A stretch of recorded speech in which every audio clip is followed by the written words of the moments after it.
Continuamos con el trabajo de esta tarde en torno a los términos del discurso y avanzando llegamos al tema de la ética. Ética y discurso pues están muy unidos. Ya al haber planteado que vamos a trabajar la relación entre ética y discurso, hemos elegido la palabra ética y hemos dejado de lado moral. Podríamos también plantearnos cuál podría ser el nivel objetivo de nuestro trabajo en la ética. La dimensión racional, cada vez la dimensión más sensible, afectiva, se está recuperando en el ámbito de la ética también, ¿no? ¿Cuál es este desafío de la ética que quiere plantearse? Pues un discurso que gracias a la interculturalidad cada vez tiene que ser más universal también. A diferencia de otras ciencias que justamente consideran que la objetividad es lo que les da ese estatus, en la ética tomamos posiciones, utilizamos históricamente hace siglos la idea del juicio. ¿Qué juicio podemos ir levantando de los hechos que ocurren? Nos acercamos por un lado al tema de la comunicación el día de hoy, gracias a la ayuda de Adriano Fabris, que anoche llegó a Lima desde la Universidad de Pisa, y con él vamos a entrar a trabajar el término comunicación y los términos de la ética. Adriano es profesor ordinario de Filosofía Moral y Filosofía de la Religión en la Universidad de Pisa. Además, es director del Máster de Comunicación Pública y Política del Centro de Investigación de las Comunicaciones y ha publicado diversos libros, sobre todo ahora último el tema de ética y comunicación en la sociedad contemporánea. También, con la ayuda del profesor Alonso, vamos a entrar al tema de la publicidad, probablemente a todo el ámbito de lo que es la persuasión, la manipulación, y con Alonso pues nos acercamos a un doctor en filosofía, a un abogado egresado de la Universidad de Lima, actualmente profesor del posgrado de la Universidad del Pacífico en temas de ética. Ha trabajado también como profesor en Estados Unidos, tanto en la Universidad de Chicago como en la Universidad Loyola Chicago. Entre sus trabajos tiene sobre todo trabajos en torno al tema de la ética kantiana, la historia de la ética y la gestión y el mundo de la empresa. Vamos a entrar a trabajar en este rato este tema de la ética y a mí se me ocurría, con este título que tenemos al evento en general de los términos del discurso, ver en la ética cuál es el discurso que manejamos. ¿Cuál es ese discurso de la ética? Quizás la acción misma. ¿Cuál es el lenguaje de la ética? Quizás el testimonio, ¿no? Vamos a ver por dónde nos llevan nuestros invitados del día de hoy. Gracias, Padre Piedra, por esas palabras. Y entre todo deseo expresar mi gratitud por la invitación al Departamento de Humanidades, al Centro de Ética Aplicada de la Universidad del Pacífico y también al Instituto Italiano de Cultura por su intervención.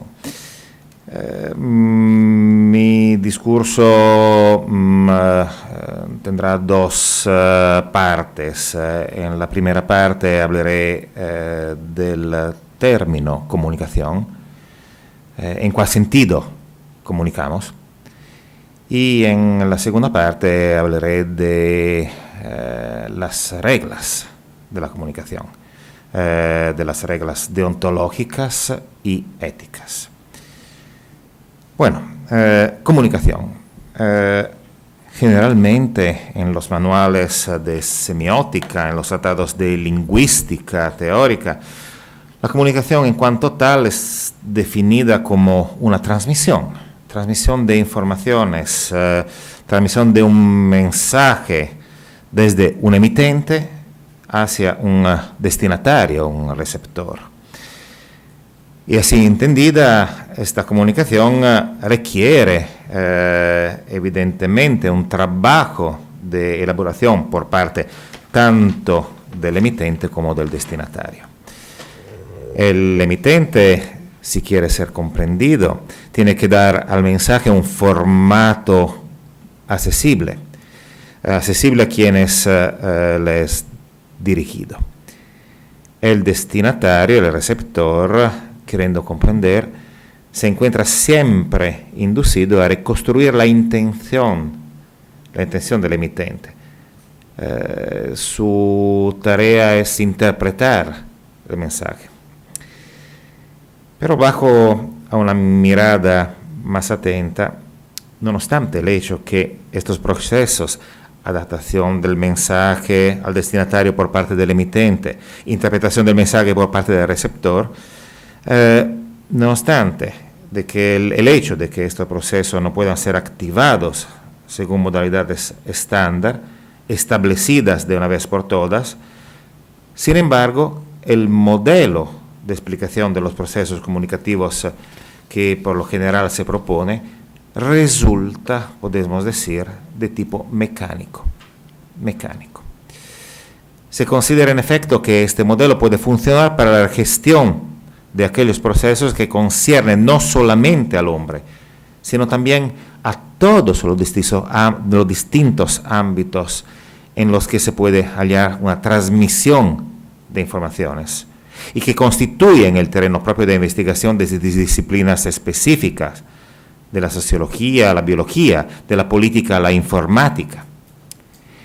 En el fondo está un sueño, el sueño fundacional de la cibernética. Y este sueño parece aquí implícitamente conservar enteramente su fuerza de atracción. Así, la comunicación interhumana tiende a ser conducida hacia estándares cuantificables, sacrificando todo lo que, como la inventiva, la capacidad de adaptación a un determinado contexto, difícilmente puede ser predeterminado. Y entonces, precisamente sobre la base del modelo mecánico, se considera que pueden ser elaboradas técnicas y métodos que consienten alcanzar cierto resultado. En otros términos, que permite alcanzar cierto objetivo, un target, que tienen una particular eficacia, que son eficientes. Desde esta perspectiva, que es, por ejemplo, aquella en la que se mueve el lenguaje publicitario, del que hablará, creo, Alonso, parece que es siempre posible verificar la recepción de un mensaje. Y parece también que es posible determinar en qué medida dicha recepción se ha realizado efectivamente, por ejemplo, a través de cuestionarios, test y otras formas de verificación del feedback. No creo que sea el caso de insistir más sobre esta idea de comunicación, visto que sus aplicaciones ya están hasta demasiado difundidas en el mundo en el que nos vivimos. Pero es necesario, en cambio, subrayar con fuerza que este no es el único modelo de comunicación al cual podemos referirnos, y no es el modelo fundamental. Para comprender esto, tenemos, ante todo, que desarrollar un breve análisis etimológico del mismo término comunicación. Comunicación, lo sabemos, deriva del latín communicatio, un vocablo que indica precisamente el poner aparte, el hacer partícipe a otros de lo que se posee. En esta noción aparece una metáfora muy particular. Comunicación, la metáfora del común, del communis, la metáfora de la participación a este espacio común. En la lengua alemana hay la palabra Mitteilung, que significa precisamente comparticipación, tener parte. En latín, además de esas sugestiones, encontramos algo más, es la evidente referencia en el vocabolo comunicativo latín al concepto de munus, de don. En efecto, lo que es puesto aparte resulta en última instancia algo donado para que pueda ser realmente común a todos, para que todos podemos participar de él. Comunico, en síntesis, indica originariamente una creación de un espacio común, una posibilidad de poner en común algo que pertenece a todos. ¿Qué es lo que hemos obtenido de esta breve usurpación de fronteras sobre el terreno de la etimología? Claro, una sugestión, no más que ello, que nos conduce hacia una idea, pero diferente, respecto de la comúnmente aceptada, de lo que entendemos por comunicación. En esta perspectiva, comunicación es la creación de un espacio común, compartido, en cuyo interior puede realizarse un efectivo entendimiento entre los interlocutores. Y hay un fondo, una perspectiva diversa de el que significa comunicar bien, del que significa como buena comunicación. Si partimos de la idea que comunicar significa golpear el blanco, golpear el target, claro, buena comunicación significa simplemente una comunicación eficaz, eficiente, una comunicación que respecta los criterios de la utilidad. ¿Cuál es el significado de ética?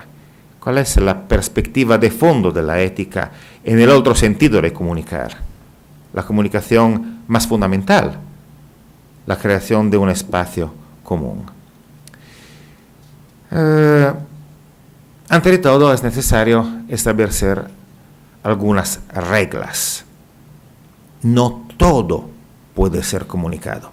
Y si no todo puede ser comunicado, hay necesidad de límites, de términos que determinan el espacio comunicativo. Hemos hablado del término comunicación, ahora tenemos que hablar de los términos que determinan este término comunicación. La deontología y la ética establecen estos términos.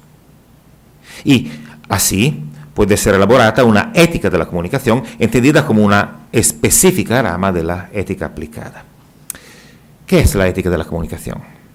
La ética de la comunicación es una disciplina que entra precisamente en el ámbito de las éticas aplicadas, al igual, por ejemplo, que la bioética, la ética ambiental, la ética de los derechos, la ética pública, la ética de la economía. Y la relación entre ética y comunicación ha sido profundizada de diferentes maneras. Esquemáticamente, podemos distinguir un enfoque deontológico, del cual hablaron Veronique, por ejemplo, la deontología del traductor y de la traductora. Podemos distinguir un enfoque deontológico de reglas profesionales, de los profesionales, después una ética de la comunicación propiamente dicha y finalmente una ética concebida ella misma como comunicación. Rápidamente hablaré de estas tres maneras de entender y de definir los límites, las reglas del comunicar.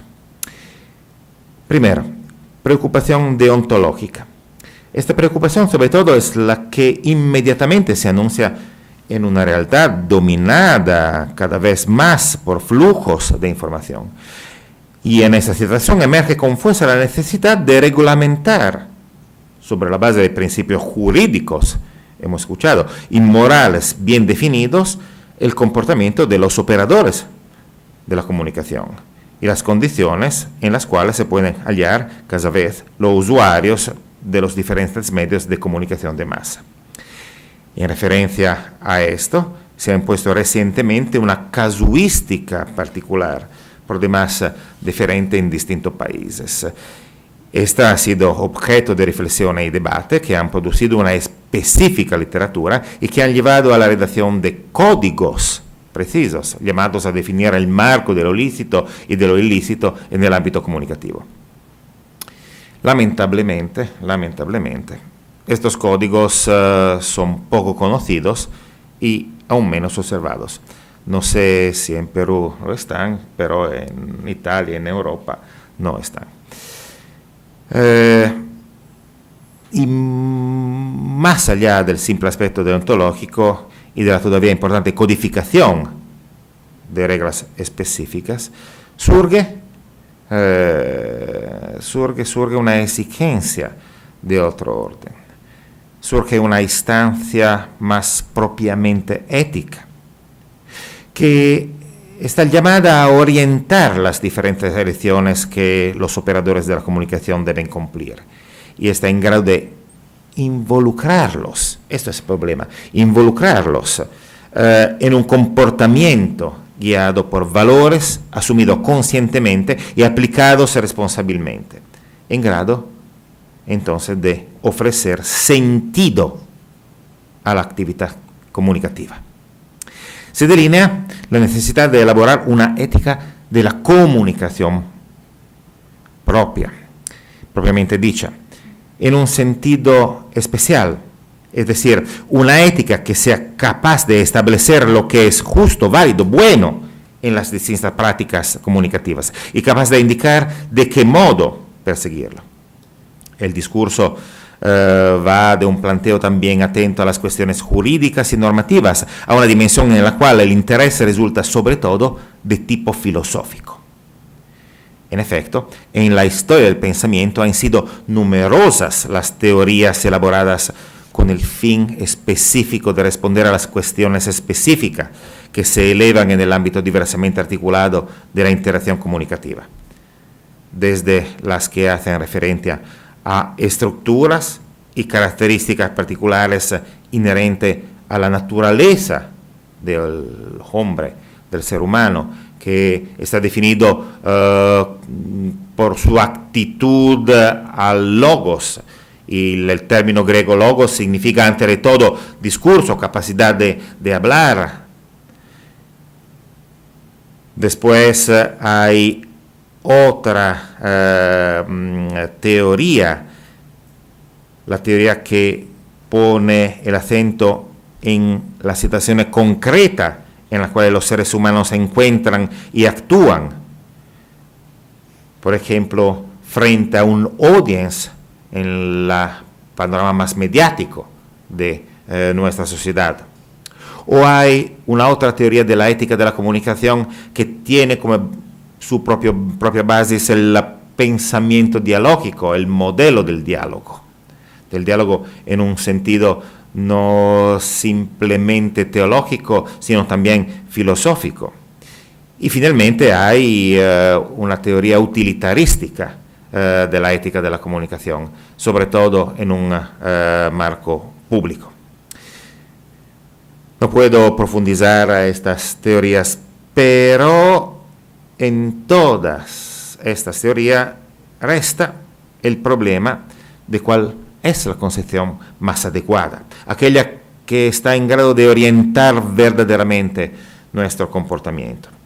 Una cuestión de esta magnitud remite, según la tradición, a las temáticas explícitamente afrontadas en el ámbito de la ética general. Así, reaparece la necesidad de fundamentar la ética de la comunicación como ética aplicada sobre una doctrina más amplia y comprensiva de los principios morales. Pero hay un problema que es muy importante. No es suficiente individuar cuáles son los criterios, qué significa bien cuando yo pongo como como pregunta fundamental qué significa comunicar bien. No es suficiente una respuesta clara. Más allá, es necesario tener la capacidad de garantizar la efectiva aplicación de los principios morales a los que hace referencia. Surge la pregunta relativa al por qué se tienen propiamente que seguir principios morales de cierto tipo cuando se comunican. Principios que tienen que ser aplicados. Necesitamos motivaciones para comportarnos bien. En otras palabras, se delinea la cuestión decisiva del involucramiento moral. Tenemos que ofrecer el sentido del bien. Bueno, a tales preguntas puede responder la ética como comunicación. Esta está desarrollada por algunos filósofos alemanes, ante todo un filósofo que está conocido en América Latina, Carlo Toapel. Según Carlo Toapel, hay una normatividad moral que está íncita en el mismo uso del lenguaje, en el hecho que todos, en cuanto hablantes, formamos parte de la comunidad ilimitada de la comunicación. Cuando hablamos, ponemos en efecto, performativamente, en acto criterios morales, criterios de justicia, criterios de corresponsabilidad, criterios de solidariedad. La ética no funda la comunicación, la ética pone en concretamente, realiza concretamente, la comunicación realiza concretamente criterios éticos. Sin ética no tenemos comunicación, no podemos comunicar. Las motivaciones, en esta perspectiva, pueden ser ofrecidas por una ética que es una ética de la relación, o mejor, una ética, en el sentido de Apple, una ética como relación. Concluyo.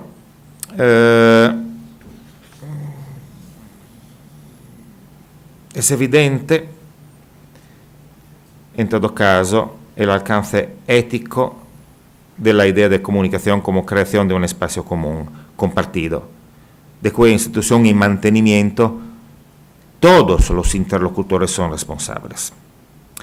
Y es también evidente, a partir de una concepción de la palabra como medio, órgano de una participación entre los hombres, la perspectiva de relación y la necesidad de involucramiento moral que la palabra misma hace posible. Pero esta no es la palabra última. Hay un término más que tenemos que expresar. Con ese término tengo que concluir. Ese término es el término libertad. ¿Qué significa? Significa que nosotros no somos necesitados a comunicar bien. No somos necesitados a seguir y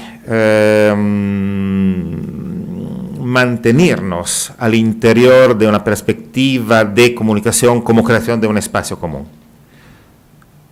Podemos elegir si comunicar bien o comunicar mal. Si entender el comunicar como simple transmisión, como ocasión instrumental de control y de dominio, entender la relación simplemente como una relación violenta, a través del lenguaje, a través de la comunicación, o, en otra manera, entender la comunicación como relación posible y desarrollar esta relación como relación buena entre los seres humanos. esta elección final pertenece a todos los seres humanos, porque, como decía el viejo Aristóteles, todos los seres humanos son naturalmente seres comunicativos, tienen logos. Pero, más allá que Aristóteles, todos los seres humanos son libres, pueden elegir si comunicar bien y si ser fieles a su propia naturaleza comunicativa o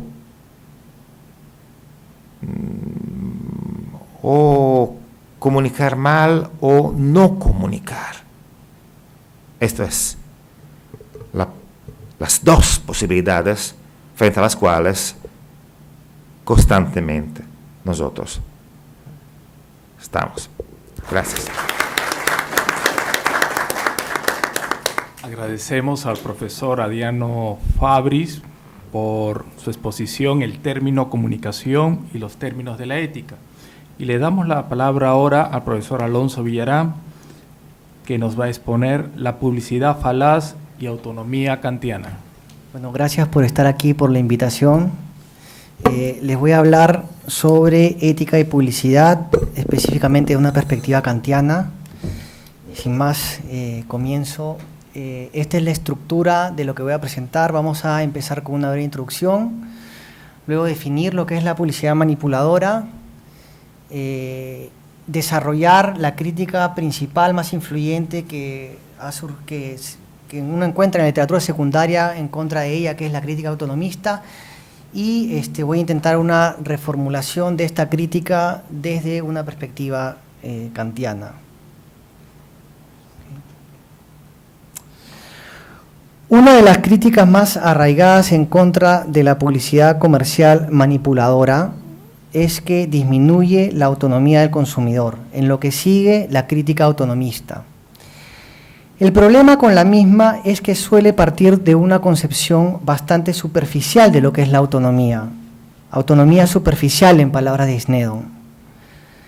La presente ponencia tiene por objeto reforzar dicha crítica partiendo de una concepción más robusta de la autonomía, a saber, la concepción kantiana de la autonomía, que es autonomía moral y que consiste en someter la ley de la felicidad a la ley moral.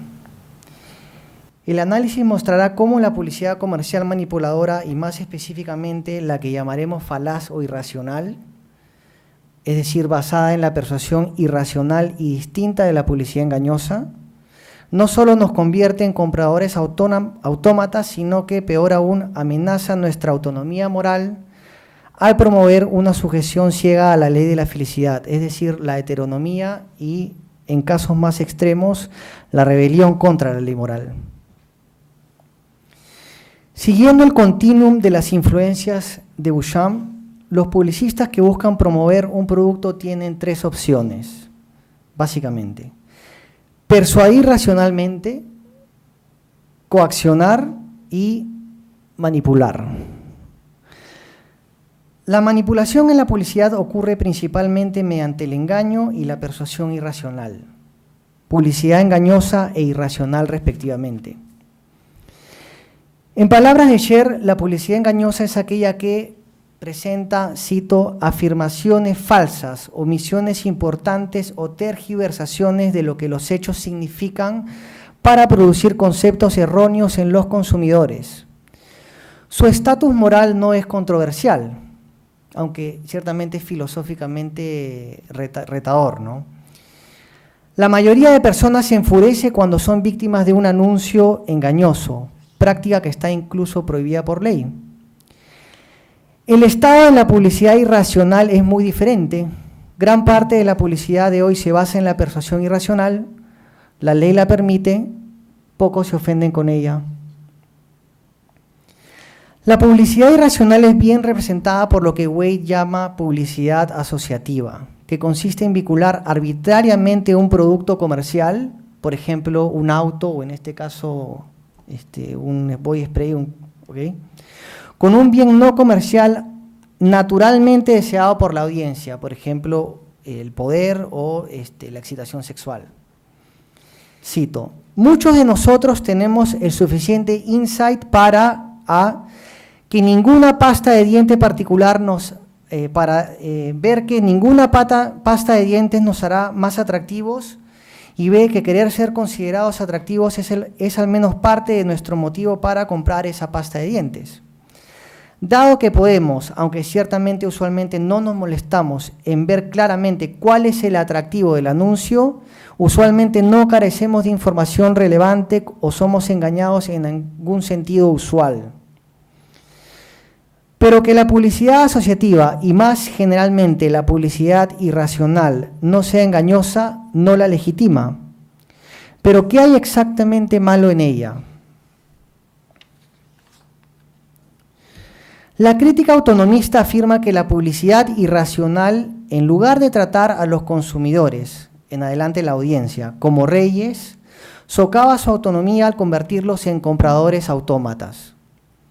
Uno de los propulsores de la crítica autonomista es CRISP, pero dado que el trabajo de CRISP es una respuesta a la defensa de la publicidad hecha por Arrington, debemos empezar por explicar lo que este último nos dice.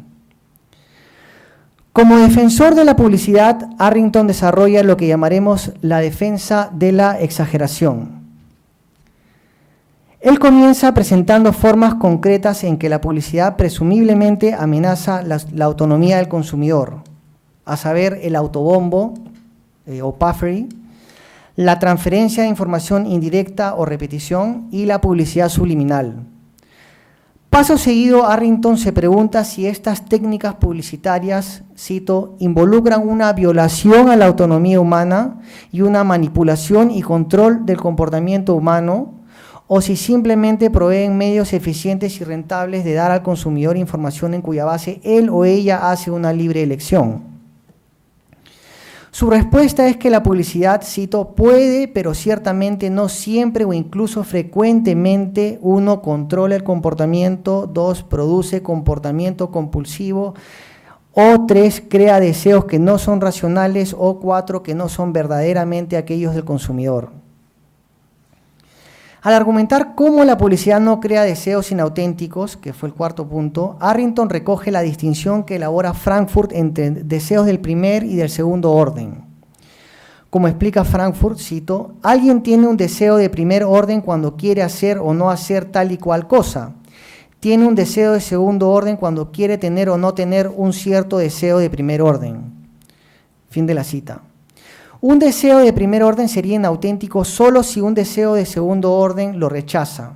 Es la opinión de Arrington que la publicidad crea deseos de primer orden, pero que estos son usualmente validados por deseos de segundo orden, dejando nuestra autonomía intacta. Bajo este criterio, incluso la publicidad subliminal terminará justificándose siempre que un deseo de segundo orden valide el originado por la pieza manipuladora. CRISP critica la defensa a la publicidad elaborada por Arrington,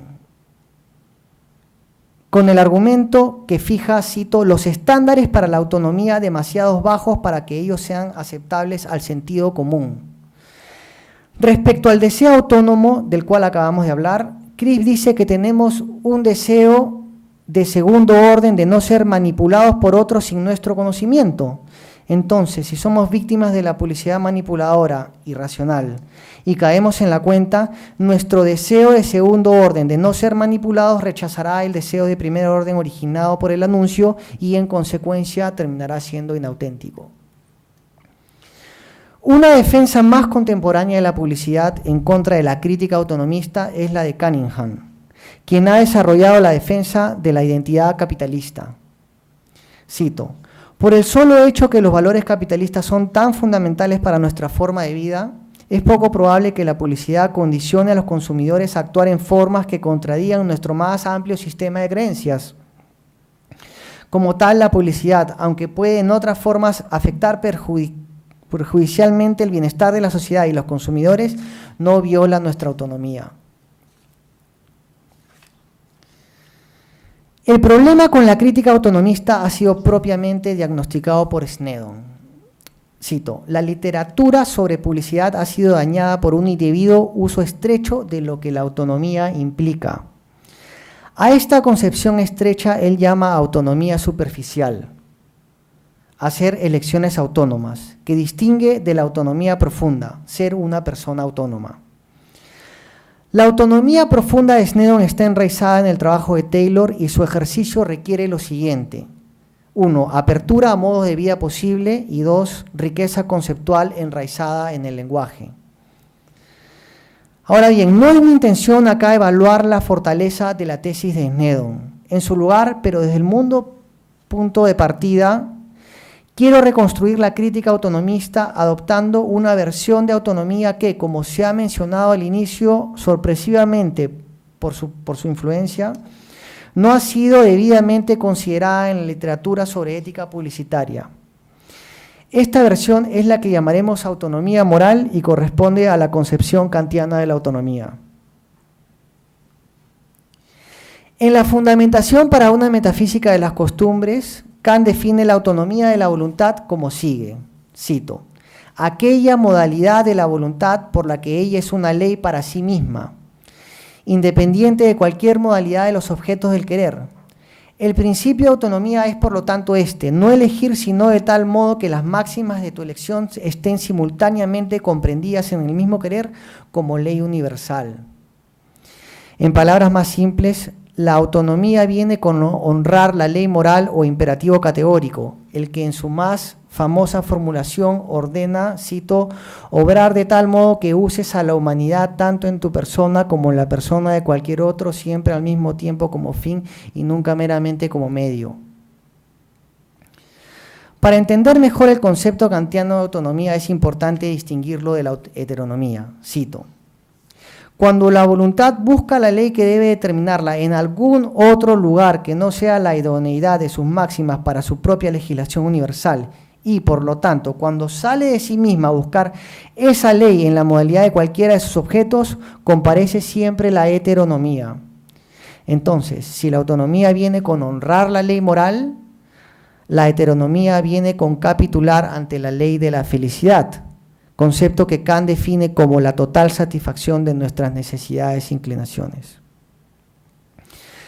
Ahora bien, si Kant está en lo cierto respecto a esto, como pienso que lo está, nos damos cuenta que la versión de autonomía propia de la controversia Arrington-Crisp no es meramente una versión empobrecida de la autonomía real, lo que Snedon llama autonomía superficial, sino su némesis, heteronomía. De hecho, si la acción es fruto de un deseo de primero o segundo orden, no importa. Toda acción hecha por deseo y no por deber es bajo los estándares kantianos heterónoma. Uno de los pocos que sí se refiere a la autonomía kantiana en la literatura de la ética publicitaria es Crisp, o quizá el único que he encontrado. Quien, al criticar la versión de Arrington, menciona la de Kant solo para descartarla inmediatamente por establecer estándares demasiado exigentes. Cito: estándares de autonomía demasiado altos son fijados por Kant, quien requiere que un agente sea completamente externo al nexo causal encontrado en el mundo empírico ordinario para que sus acciones sean autónomas. Estos estándares son demasiado altos al punto que es dudoso si permiten alguna acción autónoma. ¿Cómo hubiera respondido Kant a esto? Sandel lo explica como sigue, cito: el libre albedrío no es ese tipo de cosas que la ciencia puede probar o refutar. Tampoco lo es la moral. Es verdad que los seres humanos habitamos en el reino físico-biológico. Cuando levanto la mano para votar, mi acción se puede explicar hablando de músculos, neuronas, sinapsis y células. Pero se podrá explicar también hablando de ideas y creencias. Kant dice que no podemos evitar entendernos a nosotros mismos conforme a ambos puntos de vista, el del reino de la física y la biología y el del inteligible reino de la capacidad del actuar humana. Quizás, pues, Crisp debió darle una oportunidad a Kant, pero ¿qué hubiera pasado de haberlo hecho? ¿Disminuye la publicidad irracional la autonomía kantiana, la autonomía moral? Alguien que se refiere positivamente a la ética kantiana para criticar la publicidad manipuladora es Hare, cito: los kantianos dirán que manipular gente es no tratarlas como fines, ciertamente no como miembros legisladores autónomos de un reino de fines. es algo que preferimos que no nos pase a nosotros y en consecuencia no debemos quererlo como una máxima universal. Ahora bien, podemos notar un giro fundamental en la referencia de Hare si la comparamos con la de Crisp. La pregunta no es si la publicidad irracional disminuye la autonomía moral de la audiencia, pero si es correcto que el publicista siquiera intente hacerlo. El publicista puede ser torpe y su campaña inocua. A pesar de esto, desde una perspectiva kantiana, la acción del publicista seguirá siendo condenable. Esto es así por la naturaleza deontológica de la ética kantiana.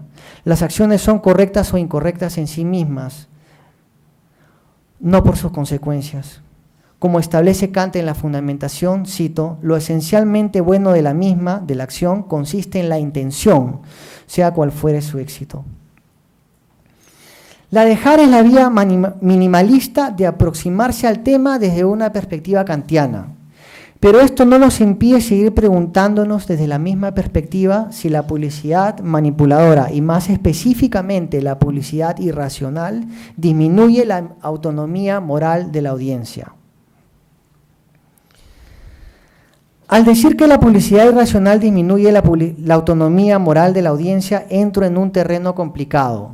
Esa es la tesis, que la publicidad irracional disminuye la autonomía moral de la audiencia. Pero ¿cómo probarlo? El problema se complica si coincidimos con Kant en que no hay manera de saber con toda seguridad que una acción autónoma alguna vez ocurrió en el mundo. Como afirma en la fundamentación, cito, en realidad ni siquiera con el examen más riguroso podemos llegar nunca hasta lo que hay detrás de los móviles encubiertos, porque cuando se trata del valor moral no importan las acciones que uno ve, sino aquellos principios íntimos de las mismas que no se ven. Pero aunque no podemos probar que la publicidad irracional disminuye la autonomía moral de la audiencia, al menos podemos probar que es una amenaza a la misma. Primero, mostrando que la publicidad irracional promueve la heteronomía. Segundo, señalando indicios que indican que está teniendo éxito. Si tuviera que elegir un eslogan publicitario que encapsule mi primera afirmación, que la publicidad irracional promueve la heteronomía, elegiría el de Sprite obedece a tu sed. Respecto al mismo, Sandel nos dice, cito, el anuncio de Sprite llevaba implícita, sin que se percatasen de ello, no cabe duda, una idea kantiana. Cuando cojo una lata de Sprite o de Pepsi o de Coca-Cola, actúo por obediencia, no por mi libertad. Respondo a un deseo que no he escogido, obedezco a mi sed. Pienso que el eslogan de Sprite oculta algo más de lo que revela Sandel. Sprite no está simplemente describiendo un hecho, cada vez que elijo Sprite, obedezco a mi sed. El mensaje disfrazado de broma es más fuerte, un imperativo, debes obedecer a tu sed. En términos más abstractos, Sprite nos dice que debemos obedecer nuestras necesidades. Ahora bien, estamos aquí tan solo a un paso de nuestras inclinaciones. Juntemos ambos conceptos y el mensaje se convierte en obedece a tu felicidad. Es mi tesis de que este es el mensaje general subyacente de la publicidad irracional, el imperio de la felicidad desbocada en nuestras vidas, que no es sino otra forma de decir heteronomía. Al afirmar que la publicidad irracional contiene un mensaje general subyacente, no estoy solo. Wade afirma lo mismo, aunque para él el mensaje principal es otro. Cito, dentro de la publicidad que nos baña a diario podemos ver un número de temas comunes, pero el más importante puede ser eres lo que tienes. Los subterfugios sobre qué cerveza, refresco o auto comprar son menos importantes que el mensaje general, eres lo que tienes. El mensaje obedece a tu felicidad no es solo otro de estos temas comunes a los que Wade se refiere, sino, en mi opinión, el más importante hoy en día. Para ponerlo de otra forma, la publicidad irracional se está volviendo más descarada, moviéndose del más sofisticado, incluso metafísico, aunque falso, eres lo que tienes, al desvergonzado, haz lo que quieres. Solo hazlo. ¿No? Los inteligentes tienen el cerebro, pero los estúpidos tienen las pelotas. Obedece a tu instinto. ¿No? Otro Yogi Plus, esto es un tratado de la ética, ¿no? Pero no voy a leerlo porque no da tiempo, ¿no? Spray ciertamente no está solo en esta cruzada y no es difícil entender por qué. La heteronomía es buen negocio. De hecho, mientras nuestras acciones sean menos racionales, las chances de que nos dejemos gobernar por nuestras necesidades e inclinaciones aumentarán.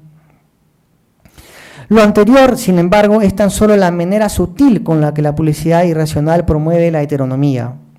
Hay veces en que lo hace más descaradamente, promoviendo acciones y actitudes que se oponen directamente a lo que la ley moral ordena. Una vez más, tratar a la humanidad como fin y no meramente como medio.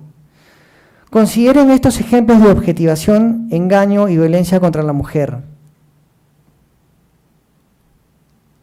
Este es de Jimmy Choo, del 2006, donde aparece una mujer que parece ha sido asesinada, ¿no? Duncan Quinn, Dolce & Gabbana, que se asemeja al de Calvin Klein, bueno, al revés lo he dicho, ¿no?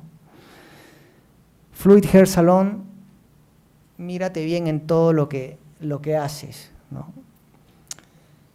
O esto sobre violencia contra la mujer, ¿no? Consideremos esto sobre temas vinculados, como la infidelidad. Reebok nos dice, engaña a tu enamorada, no a tu rutina de ejercicios. Winning, ganar es todo lo que toma, soluciona todos los problemas, o algo así, ¿no? Si engañar en tu declaración de impuestos está bien, también lo está, ¿no?, engañar a tu pareja. ¿Okay? Esta es una página de citas. Y el último ejemplo, la cerveza Andes y el teletransportador, que han instalado teletransportadores en varios bares de Argentina, y el comercial es que no tienes que engañar a tu pareja, sino teletransportarte. Entonces te metes al teletransportador, donde habrá música para elegir y podrás llamar a tu pareja y decirle me encuentro en el hospital, me encuentro en el tráfico, me encuentro, ¿no? Entonces, ¿para qué engañar? Nos dice la cerveza. ¿Para qué engañar si puedes teletransportarte? ¿Okay? Bueno, a estas alturas la audiencia puede haberse convencido de que la publicidad irracional promueve la heteronomía, pero igualmente impugnar que la publicidad irracional es inocua. Al menos 3 indicios sugieren lo contrario, que de hecho está teniendo éxito. El indicio de la exposición. De acuerdo con un estimado de Media Matters, cito, un adulto típico está potencialmente expuesto a 600 anuncios por día. Si a esto añadimos que una parte importante de estos anuncios son irracionales, se puede asumir que, así como gotas de agua pueden perforar piedras, la publicidad irracional igualmente puede perforar nuestra autonomía moral, ya sea debilitando nuestra voluntad o nuestra razón práctica. Eventualmente algo tiene que ceder. El indicio financiero. El dinero invertido globalmente en publicidad es inmenso, más de 500 billones de dólares anuales según Statista. Si a esto añadimos una vez más que los empresarios ponen su dinero donde éste va a rendir, se puede asumir que la publicidad irracional, que representa gran parte de la publicidad hoy en día, es efectiva, lo que significa más y más gente cayendo en sus anzuelos y en consecuencia actuando heterónomamente. Y finalmente, el indicio cultural. No creo sorprender a la audiencia al decir que vivimos en tiempos materialistas, hedonistas y consumistas. Esto es, de hecho, el espíritu de nuestros tiempos. Pero, ¿qué son estas etiquetas sino formas de heteronomía? Constatemos esto recurriendo a las definiciones que de las mismas hace la Real Academia de la Lengua Española. El materialismo es, cito, la tendencia a dar importancia primordial a los intereses materiales. El hedonismo, la doctrina que proclama el placer como fin supremo de la vida. Finalmente, el consumismo, la tendencia inmoderada a adquirir, gastar o consumir bienes no siempre necesarios. Negar que la publicidad irracional es al menos parcialmente responsable de esto es negar lo evidente. Y aquí llego a las conclusiones. Un análisis kantiano de la publicidad manipuladora, sea engañosa o irracional, comenzará denunciando que implica tratar a la humanidad como mero medio. Pero la publicidad irracional en particular es criticable por una razón más, por amenazar la autonomía moral, la que viene con honrar la ley moral. Lo hace pues promueve la heteronomía, el gobierno de la ley de la felicidad en nuestras vidas e incluso a veces la rebelión contra la ley moral. Más de un indicio sugiere que lo viene logrando. Ahora bien, al criticar la publicidad racional en estos términos, no propongo que la publicidad en su lugar deba promover la autonomía moral. En otras palabras, estoy lejos de promover una suerte de publicidad moralizadora. En cambio, mi propuesta es simplemente que la publicidad no debe amenazar la moralidad en la manera descrita o en forma alguna, sino que debe sustentarse en buenos argumentos, es decir, argumentos con términos claros, libres de falacias y premisas verdaderas. Me gusta pensar que no es mucho pedir. Agradecemos al profesor Alonso Villarán por su exposición Publicidad, Falacia, Autonomía Kantiana. Si alguien tiene alguna pregunta, podemos... Sí, porque esta temática de la ética de la publicidad me interesa muchísimo, como puede imaginar. Pero en Europa, en los Estados Unidos, hay una investigación que concluyó que solamente el 5% del público de la publicidad se hace convencer por la publicidad misma. La publicidad parece ineficaz. Si esto es verdad, yo no sé, pero no hay un discurso de autonomía o de heteronomía, porque el problema es el desinterés fundamental frente a la publicidad. Podemos escuchar, ver publicidad en la televisión, pero la publicidad no se golpea suficientemente. Por eso hay en Europa están desarrolladas otras técnicas publicitarias. La publicidad que no es advertising, sino también invertising. Una posibilidad de involucrar, de comparticipar con el público la venta, el interés por el producto. Se pide al público qué te interesa y podemos ofrecértelo. Esta es la forma de la publicidad como advertising. Ya, ok, entonces no tenía ese dato del 5%, solo el 5%, okay, la efectividad. Parece. Bueno, ese dato, digamos, socavaría la crítica autonomista, la versión, digamos, débil de la crítica autonomista, que es que nos convierte en compradores autómatas, ¿ok? Que no es mi tesis. Mi tesis acá es que así no sea efectiva para efectos de compra, estamos sobreexpuestos a la publicidad. En promedio 600 anuncios diarios, ¿ok? Y que de esos 600 anuncios diarios, gran parte de ellos son anuncios basados en persuasión irracional, ¿ok? Y no solo basados en persuasión irracional, sino que muchas veces contienen, digamos, el contenido tiende a ser, el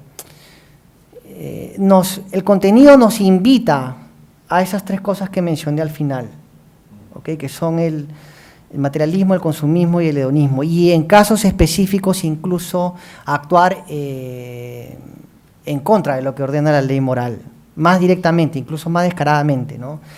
Entonces, sea que la publicidad, que solo en el 5% de casos yo salgo a comprar lo que la publicidad me dice que compre, igual yo sigo estando sobreexpuesto a un contenido que me está diciendo, un contenido que me empuja a actuar irracionalmente.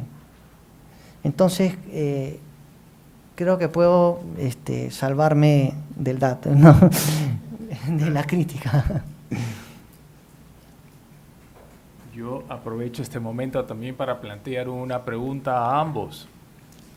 En el mundo del derecho se cuenta con la ley, que la ley muchas veces obliga al ciudadano, ¿no? Podríamos decir que este derecho aterriza en leyes que se pueden volver a reglamentos. En el mundo de la ética, que hablamos de valores, estos principios aterrizan los valores. Pero ¿qué fuerza tenemos para que esta ética se haga real? Daría la impresión que muchas veces la ley tiene más fuerza, obliga, hay que pagar impuestos. Pero en la ética, ¿tendríamos alguna fuerza o no? Gran pregunta. Sí, claro, podemos responder que la fuerza de la ética está en su debilidad. Es un paradojo, ¿cierto? ¿Qué intento decir? La ética ofrece una orientación. Nosotros necesitamos de esta orientación, pero esta orientación no es obligante, es algo que está ofrecido. No tiene la fuerza de la ley, pero podemos no respetar la ley necesita una fuerza, una violencia para ser respetada. La ética tiene la fuerza de la persuasión, pero la persuasión puede pues persuadirnos solo simplemente si entendemos que necesitamos una orientación y que esta orientación puede solo la ética ofrecerla a nosotros. Yo, la fuerza de la ética, ¿no? La ética y el derecho, yo lo pondría de la siguiente manera. Yo diría que las leyes humanas son hijas de las leyes morales. Entonces, las dos juegan, empujan el carro en la misma dirección. Y entonces, por ejemplo, leyes sobre publicidad. Las leyes sobre publicidad principalmente prohíben el engaño. ¿Okay? No prohíben la persuasión irracional, que es de lo que he hablado yo, y quizá en ese sentido la ley se esté quedando corta. Habría que preguntarse si la ley también debería prohibir la persuasión irracional. Es otra pregunta que no quiero responder acá, ¿no? Pero en todo caso tenemos esas dos grandes aliados, ¿no? Que es nuestra conciencia, que nos dice qué es lo correcto, y por otro lado la ley humana que también nos empuja precisamente con violencia a hacer lo que las leyes morales ordenan, ¿no? Entonces tenemos la libertad de elegir la ley moral, pero si no lo hacemos y eso implica dañar a terceros, entonces qué bien que existe el derecho para hacer que lo que la moralidad ordena se haga realidad, ¿no? Bien, con esto cerramos el trabajo de esta primera jornada. Nos vemos el día de mañana y ahora los invitamos a tomar un café. Muchas gracias.